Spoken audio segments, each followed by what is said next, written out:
बिस्मिल्लाहिर्रहमानिर्रहीम। खातून हज़रात, पाकिस्तान में और पाकिस्तान से बाहर दूर और नज़दीक नया ज़ाविया के क़ारीन को, सामीन को, नाज़रीन को, सबको अख्तरबाद का सलाम पहुँचे। ज़िंदगी के रोज़ नए तजुर्बे और मुशाहदे होते हैं। पिछली हमारी जो वीडियो थी जिसमें कहा गया था कि ख़वातीन 3 बातें क्यों नहीं सीख पाती, उससे बहुत मज़े के कमेंट्स मिले। आमतौर पे इतने टची नहीं होते जितने उस पर थे।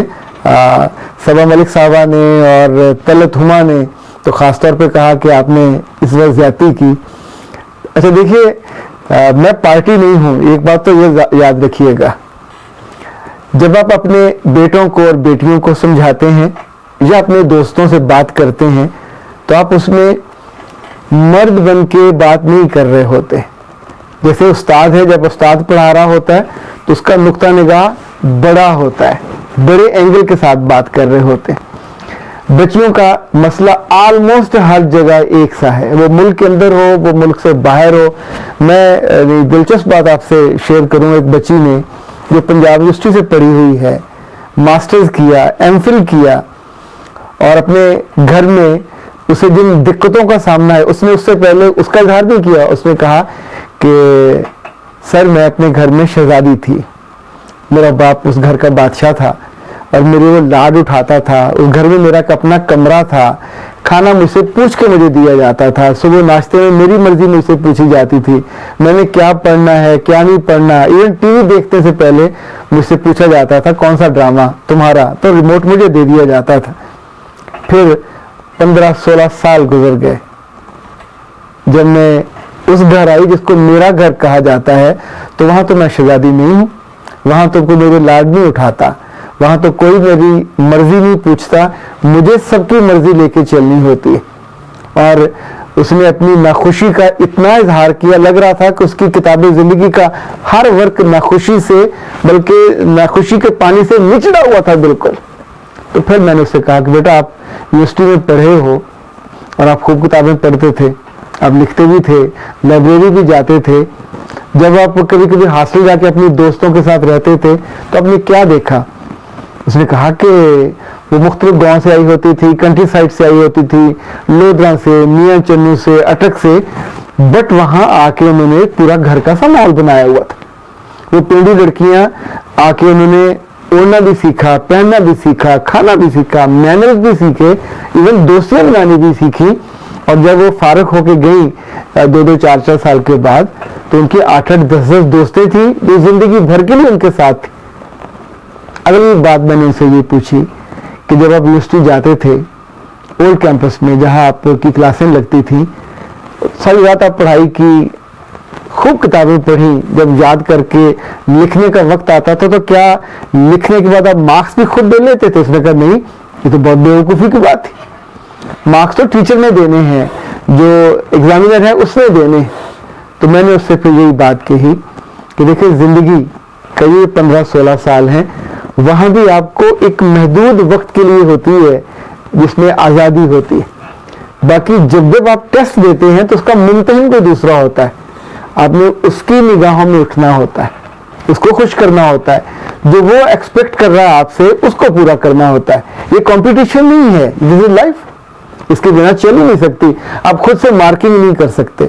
जब आप दूसरे घर में ब्याह के जाते हो तो वहां जितनी निगाहें होती हैं वो सब आपको तोल रही होती हैं। आप दिखने में अच्छी हो, बिस्मिल्लाह, पर आप बोलने में कैसे हो, आप उठने में कैसे हो, आप खाने में कैसे हो, आप पीने में कैसे हो, आप डीलिंग में कैसे हो, आप तोहफों में कैसे हो, आप मेहमानों के आने पे आपके माथे पे बल पड़ते हैं या आपकी आंखों में रोशनी आती है, आप बड़ों के आने पे उठ के खड़े होते हो या बैठे रहते हो, आप छोटों के आने पे शफकत का इजहार करते हो या मुंह बना के ऐसा टेढ़ा सा मुंह करके उनको इग्नोर करते हो। ये वो लम्हा होता है जब आपका मियाँ आपके बारे में तय करता है। ये वो लम्हा होता है जो आपकी सास, आपकी नंद आपके बारे में तय करती है कि आप ए ग्रेड में हो, A+ में हो, B में हो, C में हो, D में हो, E में हो, F में हो। प्लीज डोंट ब्लेम देम, उनका कसूर नहीं है। उन्हें वो भाई उनकी अपनी मोहब्बत था, वो बेटा उनकी मोहब्बत था, उसका घर उन्होंने अपनी मर्जी से, खुशी से बसाया, आपको लेके आए हैं ताकि आप उन सबकी तोक़ुआत को पूरा करो। आपको मुकाबले के लिए लेके नहीं गए, यानी जो गलती जहां से आगाज आपको होता है, एक तो वहां भी शहजादी रहना चाहते हैं पर फौरन नहीं बना जा सकता। वो आपको अपनी जगह, अपनी स्पेस उन दिलों में, उन घरों में बनानी होगी, पैदा करनी होगी, अपने लिए A+ लेना होगा। अगर आप मुकाबले पे जाओगे तो बेटा मुकाबले में तो फिर हार जीत होती है, और हार गया तो बंदा सब कुछ हार जाता है। जिंदगी के रिश्तों में हार जीत हो तो फिर इकट्ठा नहीं रहा जा सकता। इसलिए हर सूरत में अपनी इन सासों का, इन नंदों का, इन सारे रिश्तों का दिल जीता करें, और उससे ज्यादा अहम यह है कि उनके बच्चों को जीतें। मैं उनके मियाँ को जीतने की बात नहीं कर रहा, इन सारी खवातीन को, अच्छा इनके साथ बैठ के आप बात करें, लाड करें, उनसे शेयर करें, उनसे डरें मत, उनको ओनरशिप दें। उन्हें बताइए कि आप उनके बेटे को और भाई को उनसे छीन नहीं लोगे, बल्कि उससे ऐड होके ये सारे लोग ही आपके लाड उठाने लग जाएंगे। जो बातें आपको सीखनी चाहिए जिंदगी में, जिन लोगों ने सीखी वो बहुत सुखी रहे, जिन्होंने नहीं सीखी वो दुखी रहे। देखिए आग तो उसका काम जलाना, आप तेज करोगे तो ज्यादा जलाएगी, कम करोगे तो कम जलाएगी। रिश्तों के साथ आप जब गुस्से की, तोक़ुआत की आग जलाते हो, तेज कर देते हो, तो वो जला के राख कर देती है। बराह करम एक्सपेक्टेशन की आग जरा स्लो करें, कम करें। खिदमत की आंच को बढ़ाइए, खिदमत का कोई साइड इफेक्ट नहीं है, और खिदमत के बीच में साथ साथ अपनी मोहब्बत को भी शामिल कीजिए, अपनी उल्फत को भी शामिल कीजिए। यकीन मानिएगा ये सारे रूठे हुए लोग मन जाएंगे। अच्छा कुछ शायद ऐसे हों जो बिल्कुल किसी पक्की और सख्त मिट्टी के बने हुए हों, उनका हम कुछ नहीं कर सकते, उनके साथ तो बस जीना पड़ता है। लेकिन बेशतर केसेस में लड़कियां, खवातीन आप जैसी होती हैं, और उनको बदला जा सकता है, उनके दिल को यूं करके उसका रुख फेरा जा सकता है, उन्हें अपनी मोहब्बत में मुब्तला किया जा सकता है। सलामत रहिए, सलामती का बायस बनिए, और सलामती के फिक्र को अपने घरों तक भी फैलाइए।